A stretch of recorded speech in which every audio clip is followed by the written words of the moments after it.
மிகவும் வேதனையும் வருத்தமும் அளிக்கிறது. இத்தகைய கூட்ட நெரிசல் மரணங்கள் தொடர்ந்து இந்தியாவிலே நடந்து கொண்டிருக்கிறது.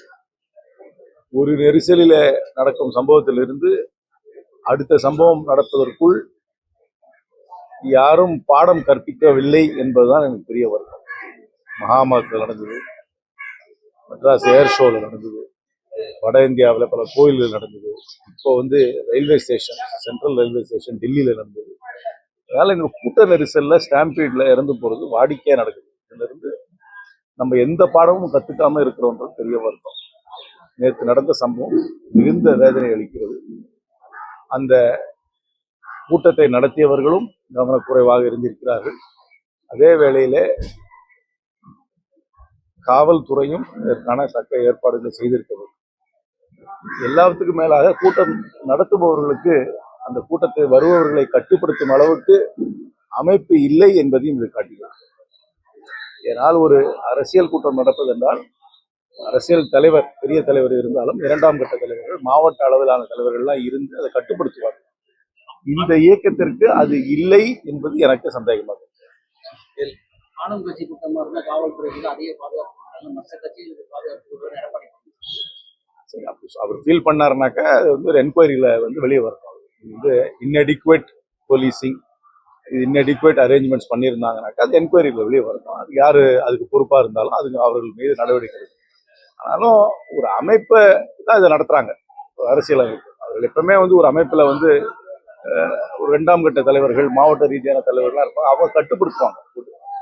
அது இந்த இயக்கத்துக்கு இல்லாதது போல் எனக்கு தோன்றுது. இரண்டாம் கட்ட தலைவர்களோ மாவட்ட ரீதியாக தொண்டர்களை ஒழுங்குபடுத்தி அவர்களை சீர்படுத்துவதற்கு அந்த ஆட்கள் இல்லையோ என்று எனக்கு ஒரு பெரிய சந்தேகம். அதிக அளவு கூட்டம் வருது தெரிஞ்சு காவல்துறையினர் அதிக பாதுகாப்பு பணியில் ஈடுபடல. அது என்கொயரி தான் சொல்லணும். ஏன்னா ஒரு பொலிட்டிக்கல் ரேலிக்கும் ஒரு அளவுக்கு தான் போலீஸ் கொடுக்க முடியும். எல்லா என்டையர் போலீஸ் ஃபோர்ஸும் ஒரு ஈவெண்ட்டுக்காக போக முடியாது.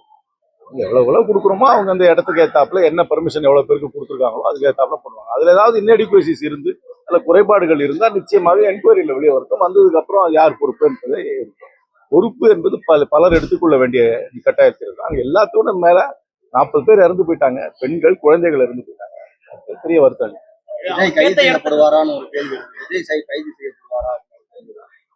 அது அப்படி எனக்கு ஒன்றும் படல.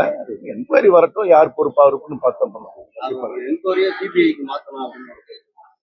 எல்லாத்தையுமே சிபிஐக்கு மாத்திட்டோம்னா அப்புறம் எதுக்கு ஒரு ஸ்டேட் போலீஸ், அப்புறம் எதுக்கு ஒரு ஸ்டேட் கவர்மெண்ட்? எதுக்கு எடுத்தாலும் சிபிஐக்கு அனுப்புறது இல்லை. சிபிஐக்கு ரொம்ப இந்த மாதிரி எல்லாம் ஒரு கிரவுட் ரிலேட்டட் மேட்டருக்குலாம் சிபிஐக்கு அனுப்பணும் அவசியமே கிடையாது. தமிழ்நாடு இங்கேயே என்கொயரி பண்ணி இதுக்கு தக்க நடவடிக்கை எடுக்கலாம்.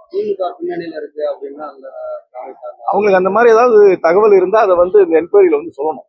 இந்த மாதிரி அவங்களுக்கு இன்சைட் இன்ஃபர்மேஷன் இந்த மாதிரி தான் இருந்ததுனாக்க, அவங்களுக்கு ஏதாவது சந்தேகங்கள் இருந்து அதுக்கு ஆதாரங்கள் இருந்ததுன்னா அது என்கொயரியில சொல்லட்டும்.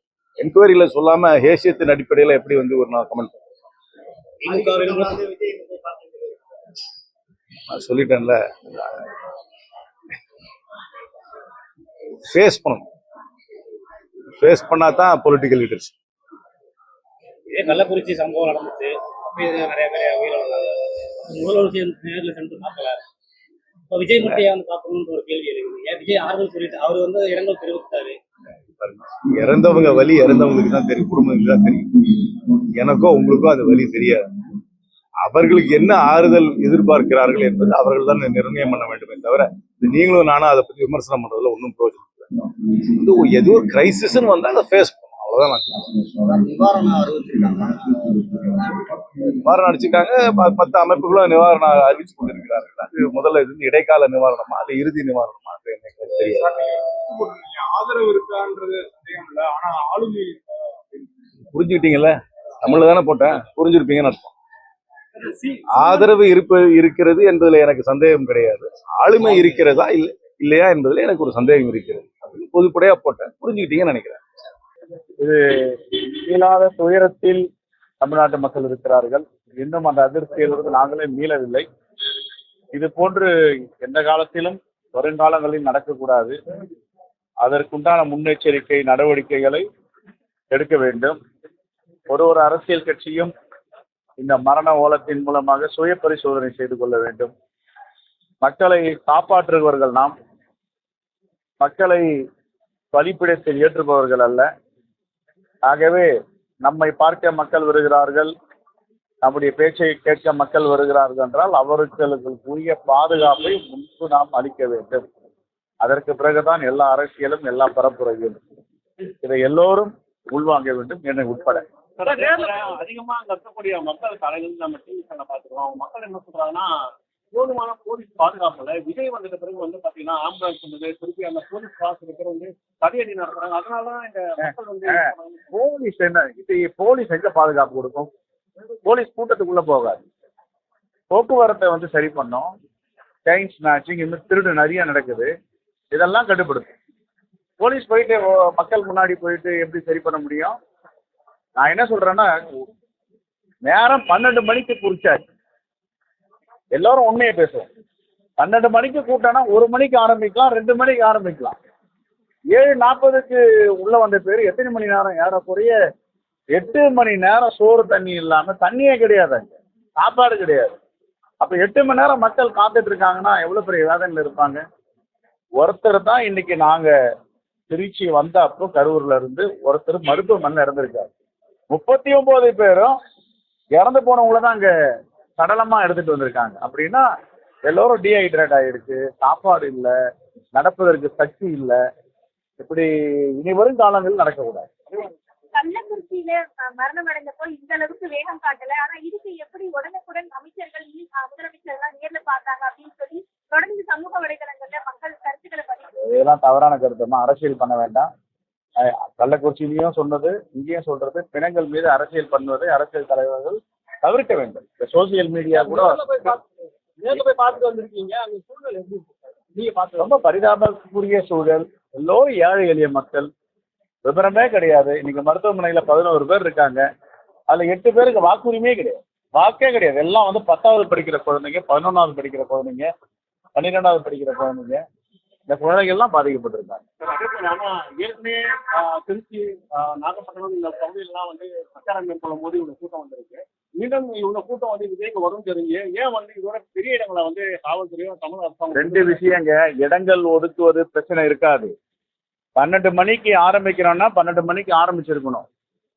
1 மணிக்கு ஆரம்பிக்கலாம். நான் வந்து அந்த இறந்து போன குடும்பத்துல, என்னுடைய குடும்பத்துல ஒருத்தர் இறந்துட்டு போயிட்டார் நினைச்சு நான் பேசுறேன். 12 மணிக்கு நான் பேச வரேன்னா, என்னை பார்க்க என்னுடைய சொந்த பந்தங்கள் ஜனங்கள் வராங்கன்னா 12 மணிக்கு பேச போனோம் அந்த இடத்துல. இல்லை 12:30 மணி, 1 மணிக்கு போகலாம், 2 மணிக்கு போகலாம். 7:40க்கு போனது தான் இப்போ பிரச்சனை. எல்லோரும் அங்கே என்ன சொல்றாங்கன்னா, காலையிலிருந்து கூட்டம் கூட ஆரம்பிச்சுட்டாங்க, தண்ணி கிடையாது அங்க.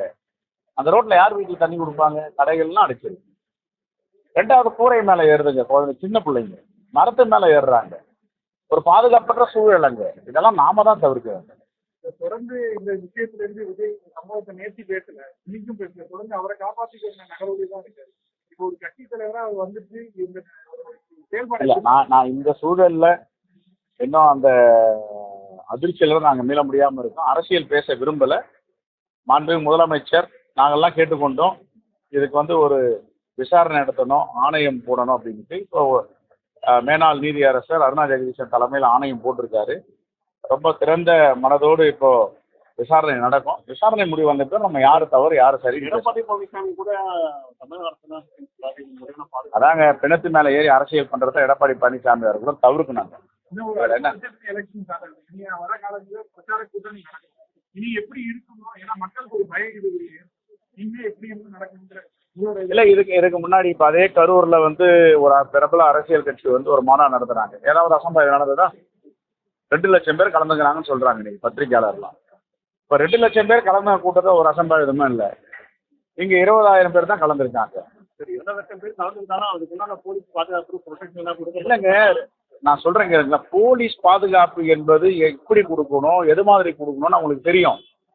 நான் கேட்பது அங்க எனக்கு தெரிஞ்சு அங்க சொல்றதெல்லாம் 12 மணிக்கு சொல்லி இருந்தாங்க. குறிப்பிட்ட நேரத்துல 12 மணிக்கு இந்த பரப்புரையை மேற்கொண்டிருந்தால் இந்த விபத்தை தவிர்த்திருக்கலாம். 7:40க்கு வந்து பரப்புரை ஆரம்பிச்சதால்தான் இந்த பிரச்சனைன்னு மக்கள் சொல்றாங்க. நான் என்ன சொல்றேன்னா, இன்னைக்கு 40 உயிர்கள் போயிருக்கு. எல்லாம் நம்முடைய குடும்பத்துடைய உயிர்கள். அது நம்முடைய மக்கள். அந்த குடும்பத்துல ஒருத்தனா நின்று பார்ப்போம். நாம அரசியலை விட்டுருங்க. நீங்க 8 மணி நேரம் 10 மணி நேரம் தண்ணி கிடையாது, சாப்பாடு கிடையாது, குழந்தைங்களாம் நின்றுட்டு இருந்திருக்குன்னா இதை யார் கட்டுப்படுத்தணும்? வாலண்டியர்ஸ் போட்டிருக்க வேண்டாமா? தண்ணி கொடுத்துருக்க வேண்டாமா? தயவுசெய்து சொல்றேன், இது அரசியல் ஆக்க வேணாம். அரசியலுக்கு அப்பாற்பட்டு மனிதநேயத்தோட பார்ப்பாரு.